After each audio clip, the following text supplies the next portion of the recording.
Gaza के अस्पताल पर हुए हमले के बाद इजराइल दुनिया के तमाम देशों के निशाने पर है, जबकि इजराइल दावा कर रहा है कि अस्पताल में हुए हमले में उसका कोई हाथ नहीं। इजराइल के मुताबिक इस हमले में फिलिस्तीन के दूसरे आतंकी संगठन इस्लामिक जिहाद का हाथ है। इस बीच कई मीडिया रिपोर्ट्स में भी यही आया है कि हमला इजराइल ने नहीं बल्कि फिलिस्तीन के ही आतंकी संगठन ने किया है। रिपोर्ट्स के मुताबिक ये हमला रॉकेट लॉन्चर के फेल होने की वजह से हुआ है, जिसकी वजह से रॉकेट अस्पताल पर आ गिरा।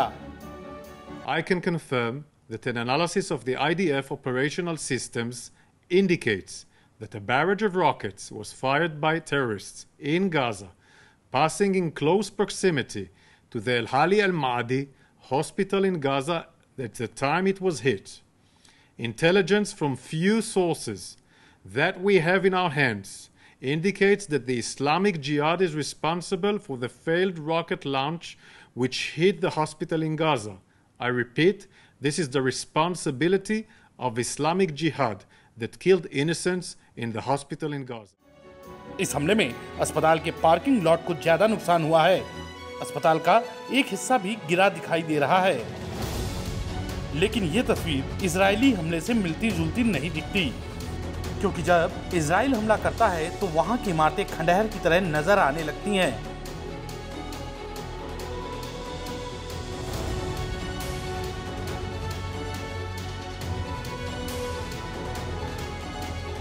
सर्विलांस कैमरे की फुटेज के मुताबिक कई सारे रॉकेट भी पीओवी की उल्टी दिशा से लॉन्च होते दिख रहे हैं।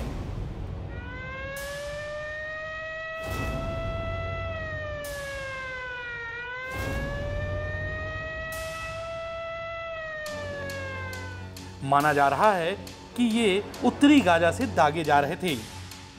यहीं से ये माना जा रहा है विस्फोट रॉकेट के मिस फायर होने की वजह से हुआ। ऐसे में अस्पताल पर हवाई बमबारी का दावा काफी कमजोर पड़ गया है। इजरायली सेना के प्रवक्ता डेनियल हैगरी का कहना है कि जिस वक्त अस्पताल पर हमला हुआ उस वक्त उस इलाके में इजराइल ने जमीन, आसमान और समुद्र से कोई हमला नहीं किया था, जबकि हमास का कहना है कि इजराइल ने अस्पताल को खाली करने की चेतावनी दी थी, जो ये बताता है कि हमला जानबूझकर इजराइल ने ही किया है। हमास का कहना है कि जिस तरह से ये धमाका हुआ है वो इजराइल की तरफ ही इशारा करता है, लेकिन अभी तक कई ऐसी रिपोर्ट्स आई हैं जिसमें इस बात की पुष्टि हो चुकी है कि हमास और इस्लामिक जिहाद ऐसे ही जगह अपने अड्डे बनाते हैं जिन पर हमला करने की आशंका कम होती है।